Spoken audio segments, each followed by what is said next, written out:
Hello friends, മഴതോരും മുംബൈയിലേക്ക് എല്ലാവർക്കും സ്വാഗതം. ബബിതയുടെ കാമുകനെ വീട്ടിൽ വിളിച്ചു വരുത്തി ബബിത സംസാരിക്കുകയും അടുത്തിരിക്കുകയും കെട്ടിപ്പിടിക്കുകയും ഉമ്മ വയ്ക്കുകയും ഒക്കെ ചെയ്യുന്നത് നമ്മുടെ അലീന കണ്ടുകൊണ്ടിരിക്കുകയാണ്.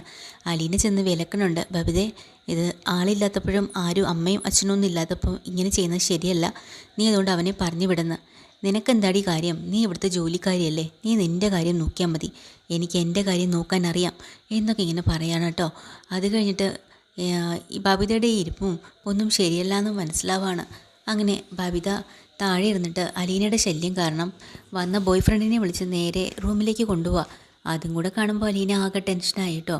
ഇനി അന്ന് തന്നെ രോഹിത് ഒരു പെണ്ണിനെ വിളിച്ച് മുറിക്കകത്ത് കയറ്റിയില്ലേ, അതുപോലെ അടുത്തൊരു പ്രശ്നത്തിന് വകയുണ്ടാക്കുകയാണെന്ന് മനസ്സിലായിക്കൊണ്ട് നേരെ ചെന്ന് മുത്തശ്ശിയോട് സംസാരിക്കുന്നുണ്ട്. മുത്തശ്ശി, ഇവിടെ ഇങ്ങനൊരു സംഭവമുണ്ട്, ബബിതയുടെ ഒരു ബോയ് ഫ്രണ്ടുമായിട്ട് വന്നിട്ടുണ്ട്, ഞാനത് വിലക്കി, പക്ഷേ അത് കേൾക്കാണ്ട് ഒരു റൂമിലേക്ക് പോവാന്ന്. അയ്യോ, ഇതൊക്കെ എന്താ ഈ പെങ്കൊച്ചുങ്ങൾ കാണിക്കുന്നേ? നീ ഒരു കാര്യം ചെയ്യുമ്പോളെ വൈജി ആരെങ്കിലും വിളിച്ച് കാര്യം പറയേ. ഞാൻ പറഞ്ഞാലൊന്നും മാഡം കേൾക്കത്തില്ല. മാഡം എന്താ പറയുന്നറിയോ? നിനക്ക് വേറെ പണിയൊന്നുമില്ലേ? നീ അവിടുത്തെ ജോലിക്കാരില്ലേ? നീ നിൻ്റെ കാര്യം നോക്കിയാൽ മതി, എൻ്റെ മകളുടെ കാര്യം നോക്കാൻ എനിക്കറിയാമെന്ന് പറയും. എന്തിനാ ഞാൻ വെറുതെ ഇവിടെയൊക്കെ വായിക്കണം കേൾക്കുന്ന മുത്തശ്ശി? മോളെ, നീ ആ നമ്പർ ഇങ്ങനെ ഡയൽ ചെയ്താൽ ഞാൻ വിളിച്ച് പറഞ്ഞോളാം. അങ്ങനെ വൈജിയുടെ നമ്പർ ഡയൽ ചെയ്ത് കൊടുക്കുകയാണ്. മുത്തശ്ശി വിളിക്കുന്നുണ്ടെങ്കിലും വൈജിയെ കിട്ടുന്നില്ല കേട്ടോ, വൈജിയുടെ ഫോൺ കിട്ടുന്നില്ല എന്ന് പറയുകയാണ്. ഇനിയിപ്പോൾ എന്താ ചെയ്യുക? ഞാനൊന്ന് മോളെ ഒന്ന് അങ്ങോട്ട് ചെല്ലെന്ന് പറയാട്ടോ. അങ്ങനെ നേരെ അവരോട് ചെന്ന് പറയുന്നുണ്ട്, ദേ ബബിതേ, മര്യാദയ്ക്ക് പുറത്തേക്ക് ഇറങ്ങുക, അവനെ പറഞ്ഞു വിട്. നിനക്ക് എന്താടി കാര്യം?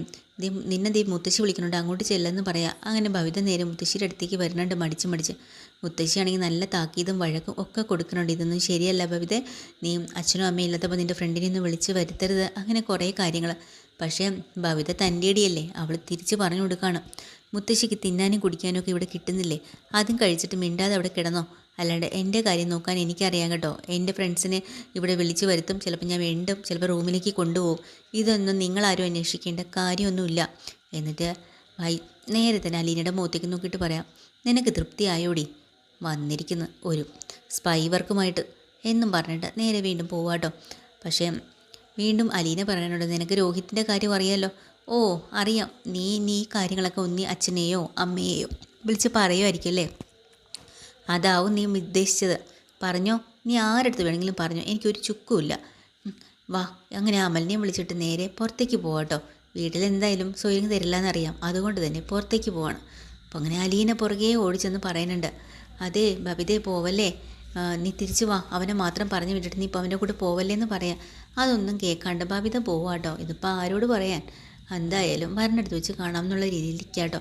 പക്ഷേ ആശുപത്രിയിൽ വൈജ ഭയങ്കര സങ്കടത്തിലാട്ടോ. കൃഷ്ണമോളായാലും മനു ആയാലും ആരൊക്കെ വന്നിട്ടും ബാലചന്ദ്രൻ എല്ലാവരെയും കാണാൻ താല്പര്യമുണ്ട്, വൈജയെ ഒഴിച്ച്. അത് വൈജയ്ക്ക് വല്ലാത്ത ഫീൽ ചെയ്യുന്നുണ്ട്. മനുവിനോട് അത് പറയുകയും ചെയ്യാണ്, എല്ലാവരേക്കും കാണാനുള്ള അനുവാദമുണ്ട്, എന്നെ മാത്രം കാണുന്നില്ല, എന്താവും? ഞാൻ എന്താ ബാലചന്ദ്രൻ ഇത്രയ്ക്ക് തെറ്റ് ചെയ്തത്? ഞാൻ എന്ത് തെറ്റാണ് ചെയ്തത് എന്നോട് ഇത്ര വൈരാഗ്യം വരാൻ എന്നൊക്കെ ചോദിക്കുക കേട്ടോ. അപ്പം മനു പറഞ്ഞിട്ട്, എനിക്കറിയില്ല ആൻറ്റിയെ, അങ്കിള് പറയണത് വീട്ടിൽ വന്നിട്ട് ആൻറ്റിയെ കണ്ടോളാം, ഇപ്പം മനസ്സമാധാനം വേണമെന്നാണ് പറയണത്. ഓ, അപ്പം ഞാനാണല്ലേ മനസ്സമാധാനക്കേട്? ബാക്കി ഇവിടെ മറ്റുള്ളവർക്കൊന്നും ഒരു കുഴപ്പമില്ല, എല്ലാവർക്കും കാണാം മിണ്ടാം ഒക്കെ ചെയ്യാം, ഞാൻ മാത്രമാണ് മാറി നിൽക്കേണ്ടവളും. ശരി ആയിക്കോട്ടെ, അങ്ങനെ തന്നെ ഇരുന്നോട്ടെ. ഇങ്ങനെ ദേഷ്യമാണ് കേട്ടോ വൈജയ്ക്ക്. അതുപോലെ തന്നെ ഗംഗാധരൻ മാലതിയും കൂടെ വന്നിട്ടുണ്ട് ഊട്ടിയിൽ നിന്ന്.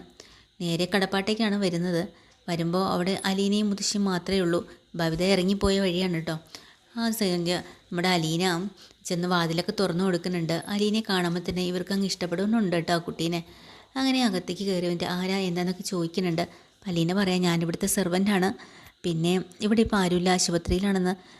ഞാനിവിടെ വൈജയുടെ മൂത്ത സഹോദരനാണെന്നൊക്കെ പറയുമ്പോൾ പെട്ടെന്ന് തന്നെ അലീനയുടെ കണ്ണുകളങ്ങ് തിളങ്ങുന്നുണ്ട് കേട്ടോ. കാരണം മൂത്ത മാവനാണല്ലോ അമ്മയുടെ സഹോദരൻ. ഇതാണല്ലേ ആഗ്രയിലുള്ള ഈ അങ്കിളിൻ്റെ അടുത്ത് നിന്നപ്പോഴായിരിക്കാം അമ്മയ്ക്ക് ഇങ്ങനെയൊക്കെ സംഭവിച്ചത് എന്ന് അലീന അവിടെ നിന്ന് ചിന്തിക്കണം കേട്ടോ. അത് കഴിഞ്ഞിട്ട് മുത്തശ്ശിയെ പോയി കാണുന്നുണ്ട്. അപ്പം മുത്തശ്ശിക്ക് കുറച്ച് പരിഭവമൊക്കെ ഉണ്ട്. ഓ, നീ ഇപ്പോഴെങ്കിലും ഒന്ന് വന്നല്ലോ എന്നെ കാണാനായിട്ട്.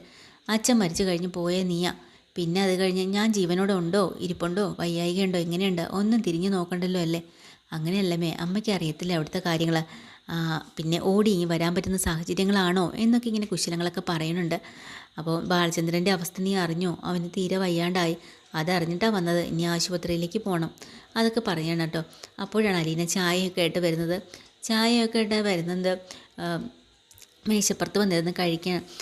അപ്പോഴാണ് അലീനയോട് ചോദിക്കുന്നത്, പേരെന്താ, എവിടെയായിരുന്നു, നാടെന്താ, അച്ഛനാരാ, അമ്മയാരാ, ഇങ്ങനെ ഒരുപാട് ചോദ്യങ്ങൾ ചോദിക്കുന്നുണ്ട് കേട്ടോ. പക്ഷെ അലീന പറയണ്ട, എനിക്ക് വേറെ ആരുമില്ല, ഞാനൊരു ഓർഫണേജിലാണ് വളർന്നത്. പിന്നെ ഇപ്പോൾ അവിടെയും അങ്ങനെ പറയത്തക്ക വീടോ ആരോ ഇല്ല, അതെല്ലാം പോയി എന്നൊക്കെ പറയുന്നുണ്ട് കേട്ടോ.